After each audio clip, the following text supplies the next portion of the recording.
They kept him in the back paddock, where visitors couldn't see him. Not because he was dangerous or sick or difficult to handle, but because he was an embarrassment, a living, breathing reminder that even the best breeding programs could produce spectacular failures. Tiny stood 14.3 hands tall, which in the world of quarter horse racing might as well have been a genetic defect. His registered name was Tiny Perfect, a cruel joke considering there was nothing perfect about a racehorse prospect who measured 5 inches shorter than every other 2-year-old on the property. The Double Bar Ranch in Elgin, Texas had been breeding champion quarter horses for 43 years. The graduates had won at Rio Downs, Los Alamitos, and Remington Park. Horses with the Double Bar brand commanded 6 F-figure prices before they ever saw a starting gate. They had a reputation to protect.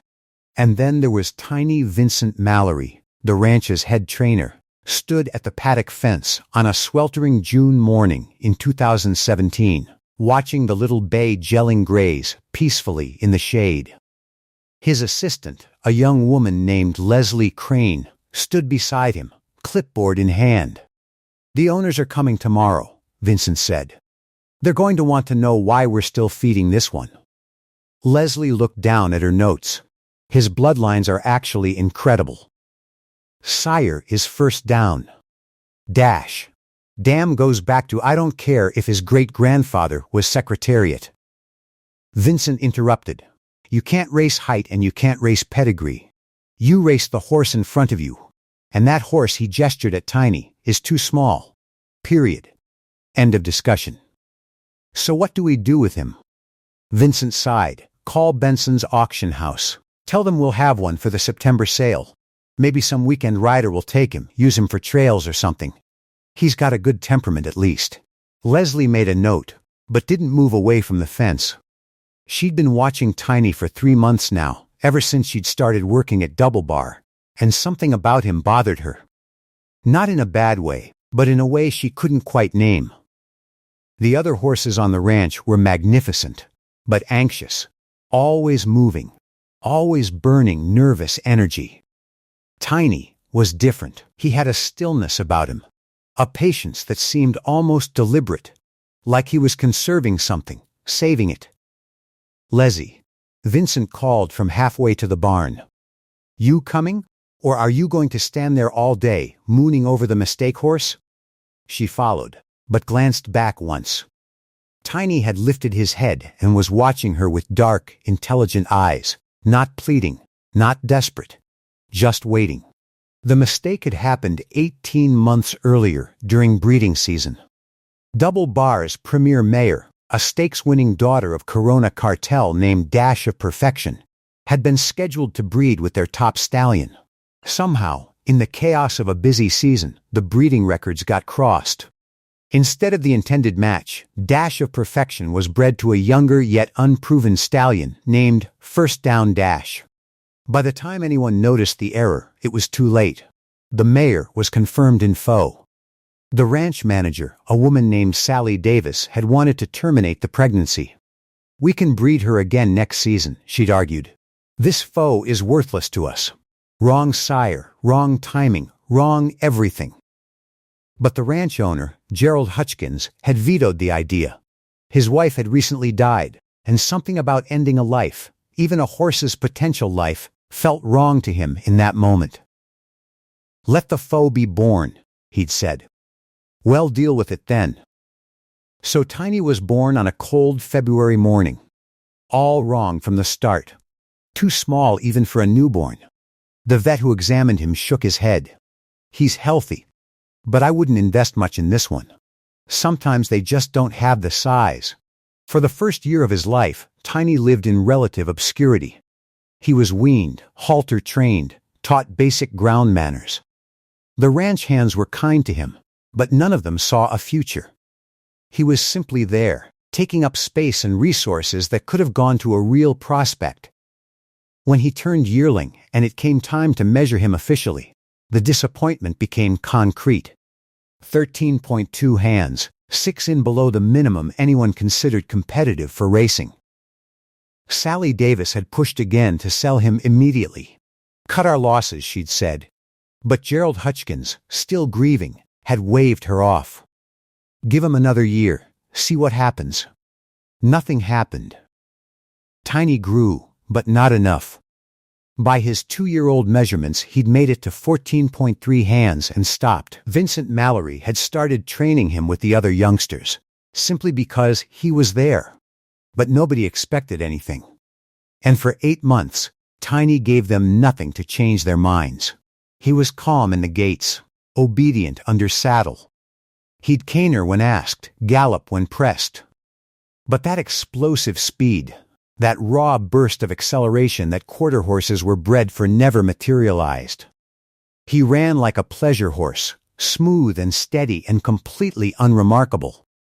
He's got no fire, Vincent told the owners during their quarterly review. Nice horse, wrong discipline. He'd probably make someone a good trail mount. Gerald Hutchkins, now 76 years old and thinking about succession planning, had finally agreed. Put him in the September auction. Get what you can. That decision was made on a Tuesday. On Thursday, everything changed. The ranch's top prospect, a stunning sorrel colt named Double Bar Justice, was scheduled for his first full-speed workout. Justice was everything Tiny wasn't. Tall, powerful, aggressive. Worth every penny of the $300,000 Gerald had spent on his dam. He was the future of Double Bar Ranch. Leslie was assigned to pony Justice to the training track. Tiny, because he was the calmest horse on the property and had nothing better to do, was chosen as the pony horse. His job was simple. Walk alongside Justice, keep him settled, then step aside when the real horse showed what he could do. The morning was crystal clear. Texas sun already fierce at 7 a.m. Vincent stood at the rail with his stopwatch. 2 exercise riders were mounted and ready. Justice danced and pranced, full of himself, barely controllable. Tiny walked beside him like he was half asleep, completely unbothered by the colt's theatrics. They reached the gates. Leslie dismounted and unclipped Tiny's lead from Justice's bridle. The exercise rider on Justice was grinning, full of confidence. Watch this, he called to Vincent. This colt is special. They loaded Justice into the gates. The plan was a simple quarter-mile sprint just to see what he had. Vincent raised his hand, dropped it, and the gates crashed open. Justice exploded forward with tremendous power. It was beautiful to watch all that breeding and training and investment unleashed in one glorious burst of speed. The exercise rider was whooping. Vincent was clicking his stopwatch. Leslie was holding her breath. And then Tiny started to run. Nobody had asked him to. Nobody had signaled or commanded or even suggested. He was supposed to be standing quietly with Leslie, waiting to pony Justice back after the workout. But the moment those gates opened and Justice started to run, something in Tiny's brain flipped. He didn't ease into it, didn't build speed gradually. 1 second he was standing still. The next he was running flat out, ears pinned, body low, churning up the Texas dirt with a stride frequency that shouldn't have been possible. Leslie shouted in surprise. Vincent dropped his stopwatch. The exercise rider on Justice glanced back, and his eyes went wide. Tiny was chasing Justice, and he was gaining. What the hell? Vincent started to say, but the words died in his throat. Tiny caught Justice at the 8th pole, passed him at the 16th. By the time they hit the wire, the little 14.3 handling that nobody wanted was a full length ahead of Double Bar Ranch's $300,000 future. And he wasn't even slowing down. Leslie finally managed to grab Tiny's trailing lead rope as he galloped past, and the sudden tension brought him to a sliding stop. He stood there, sides heaving, nostrils flared, and for the first time since anyone at Double Bar had known him, his eyes were on fire. Vincent walked slowly toward them, stopwatch dangling from his hand. His face was white. Leslie, what was Justice's final time? The exercise rider was trotting back, looking shaken. 20 flat for the quarter. Best he's ever run. Vincent looked at the stopwatch that had timed Tiny's unexpected sprint. Looked at it again, shook it like it might be broken. 19.4, he said quietly. Tiny just ran 19.4, 6:10 faster than our top prospect. That's not possible, the exercise writer said. Leslie was staring at Tiny, who had already calmed down, that familiar drowsy expression settling back over his features like a mask. But she'd seen what was underneath. Now they all had. Get Gerald on the phone, Vincent said. Tell him not to list Tiny in that auction. Tell him we need to talk. Gerald Hutchkins arrived at the ranch 2 hours later, moving faster than anyone had seen him move in years. Vincent met him at the training oval and explained what had happened. Then he explained it again, because Gerald couldn't seem to process it. You're telling me the mistake horse just outran Justice? The colt we paid $300,000 for? By a full length, sir. And Tiny was running loose. No rider, no commands, no nothing. He just decided to run. Gerald turned to look at the back paddock where Tiny stood in his usual spot, grazing peacefully. So, what do we do now? Vincent pulled out his training schedule. We figure out what makes him run. Because whatever it is, we just saw something that could change everything we think we know about this horse. They tried everything over the next 2 weeks. Conventional training methods, different riders, different commands. Tiny would cooperate, would go through the motions. But that explosive speed never reappeared. He ran like a normal, unremarkable horse. Pleasant, but slow. Vincent was ready to declare the Justice incident a fluke, some weird one-time event. When Leslie made a suggestion, what if he only runs when he's chasing something? When another horse is actually competing? That doesn't make sense, Vincent said. Race horses are trained to run on command, not when they feel like it. I know it doesn't make sense, but nothing about Tiny makes sense. They tested it the next morning. Put Tiny in the gates with Justice. Let them load side by side. Gerald stood at the rail with half the ranch staff, everyone wanting to see if lightning would strike twice. The gates opened. Justice surged forward with that same powerful stride, and Tiny for 3 full seconds did absolutely nothing. Vincent's heart sank. It had been a fluke.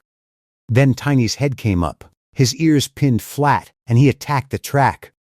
There was no other word for it. The little horse didn't just run.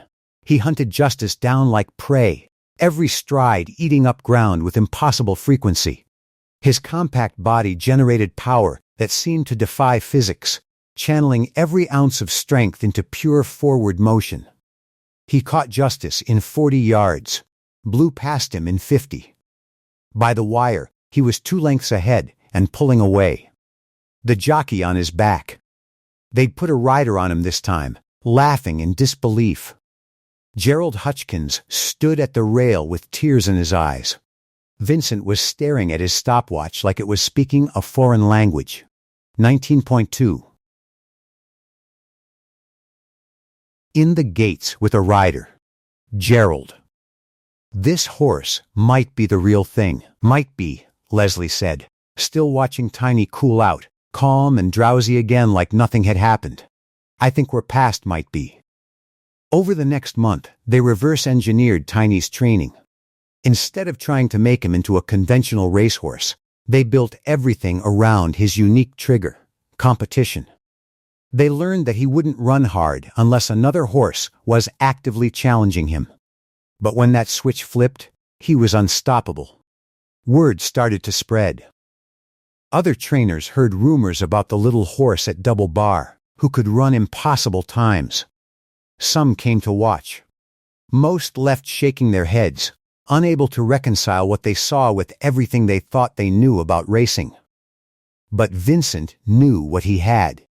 And in September, instead of sending Tiny to auction, he entered him in his first official race, the Texas Classic Juvenile Stakes Qualifier at Lonier Park.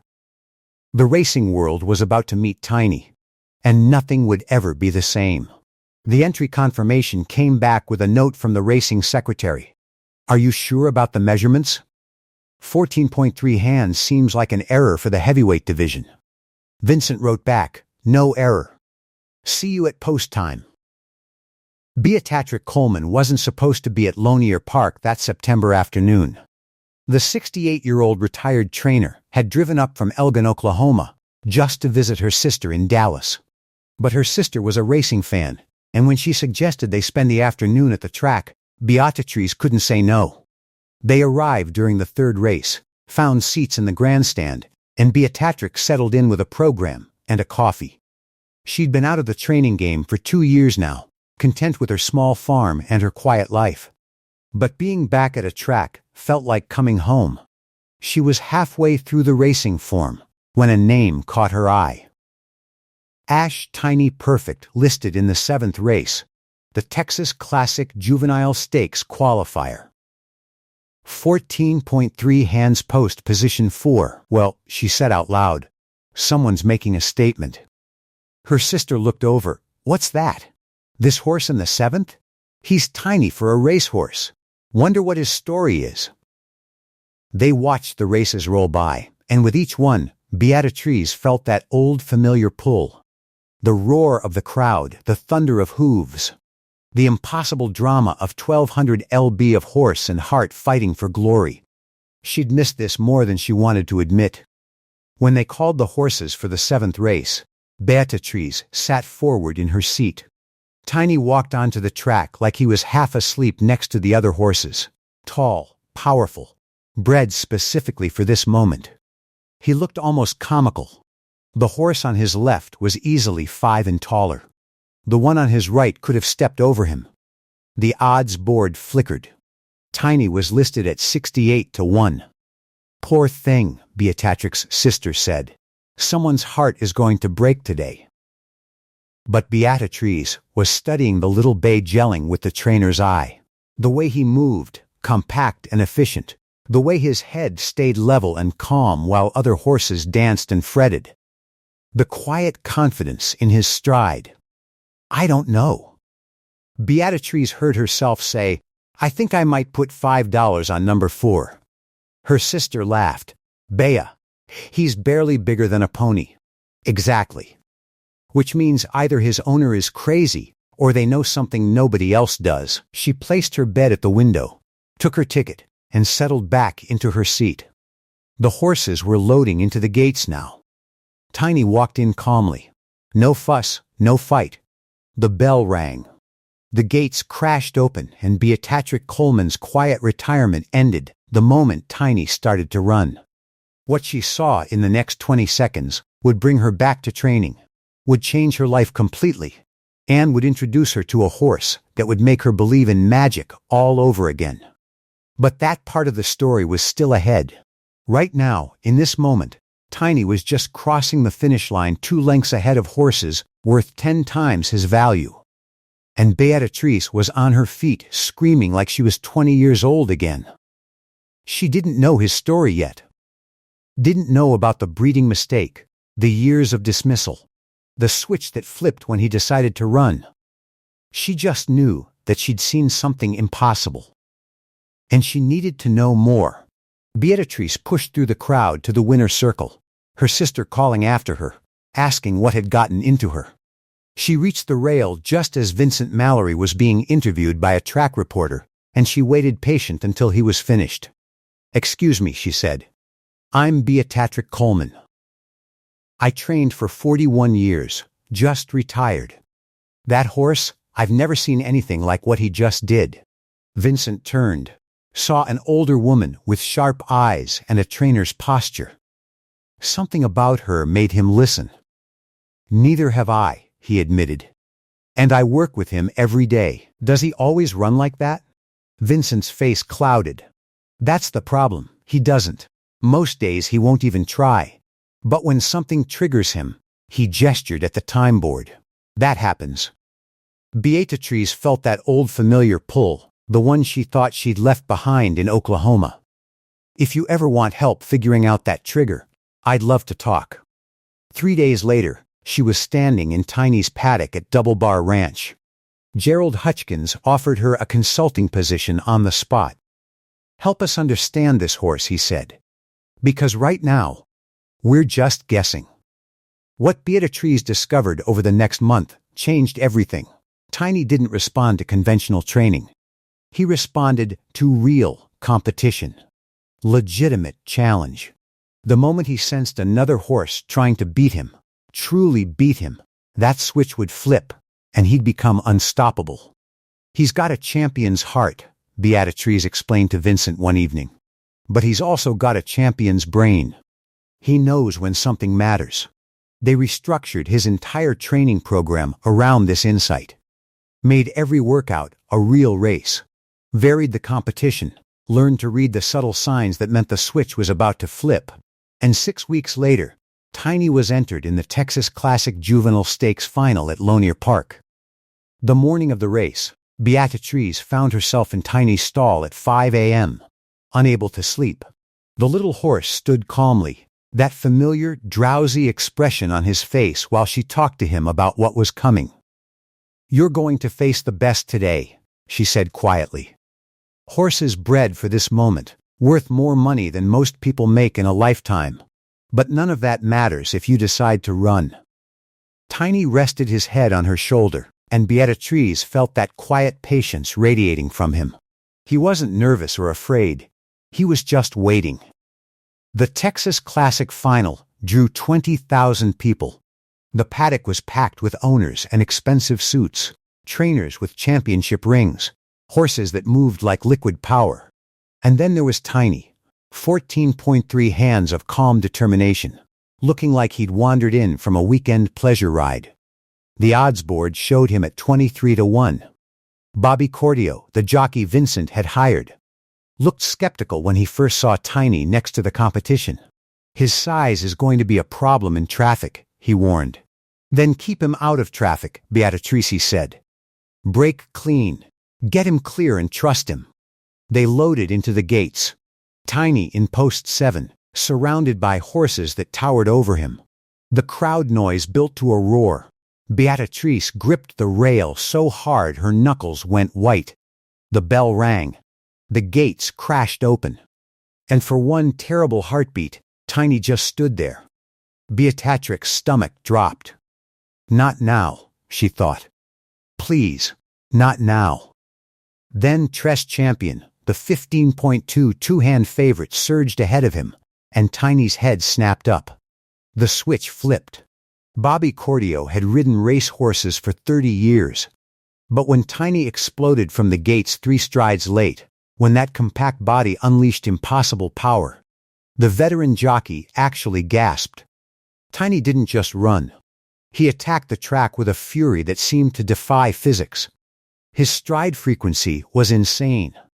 Each tiny step perfect, efficient, channeling every ounce of power into forward motion. He caught the back of the pack in 30 yards, blew through the middle in 40.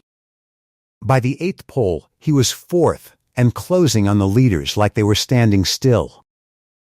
At the 16th pole, he pulled even with Tres Champion. At the wire, he was half a length ahead. The crowd erupted. Beatrice collapsed against the rail, sobbing, and Tiny trotted back to the winner's circle with that same drowsy expression, as if to say, was there ever any doubt? The official time, 19.0 seconds flat. The fastest juvenile quarter at Lonier Park in 11 years. The offers came immediately. $500,000, $750,000, $1 million. Gerald Hutchkins turned them all down. "Tiny stays here," he said firmly, "with the people who learned to believe in him." Over the next 18 months, Tiny raced 9 more times, won 6, placed twice, took 3rd once when he stumbled. He set records at 3 tracks and earned over $600,000 in purses. But more than the money, more than the records, he changed the sport. Trainers started looking at smaller horses differently. Heart over height became more than a saying. It became a philosophy. And Beatrix Coleman, who thought her training days were over, found herself consulting for horses that didn't fit the mold, helping trainers see potential everyone else missed. These days, Tiny is retired at Double Bar Ranch. Beatrice visits every week, brings him apples, tells him stories, and sometimes when the light is right, she'll whisper, "You brought me back. Reminded me why I fell in love with this sport." Tiny will rest his head on her shoulder and breathe softly. That same patience, that same quiet knowing. Gerald Hutchkins is 80 now, moving slower, but still sharp. He's made one thing clear. Tiny stays at Double Bar as long as he lives, then passes to Leslie Crane, who's now head of breeding operations. "Some horses you own," Gerald said recently. "Some horses own you."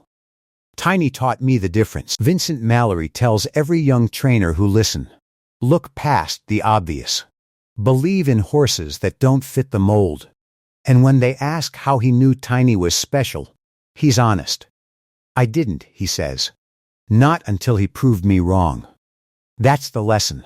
The racing world changed because of Tiny. Not completely, not overnight, but enough. Every season now, somewhere in the Southwest, a trainer takes a chance on a small horse with a big heart, remembering the 14-3 handling who rewrote the rules. They say quarter horses are measured by their speed. But maybe the real measure is something different. Maybe it's about the people who see past the tape measure, who recognize fire when everyone else sees sleep, who stand beside us and whisper, "I know what you are." Tiny was worth nothing the day they almost sold him. Today, his bloodline is priceless. But if you ask anyone at Double Bar Ranch what he's really worth, they'll tell you the same thing. He taught them that the greatest champions don't always look like champions. Not until the moment they decide to run. And sometimes the moment you've been waiting for is the one that changes everything. If Tiny's story touched your heart, make sure you subscribe to Stories for Horseback and become part of our growing family. We bring you powerful horse stories every single week. Stories of courage, second chances, redemption, and unlikely champions who proved the world wrong. If this journey meant something to you, leave a comment below and tell us about an underdog you've seen rise against the odds. We'd love to hear your story, and if you're watching from anywhere around the world, drop your country's name in the comments so we can see how far our community reaches. Don't forget to share this video with someone who needs the reminder that size is just a number, but heart is everything.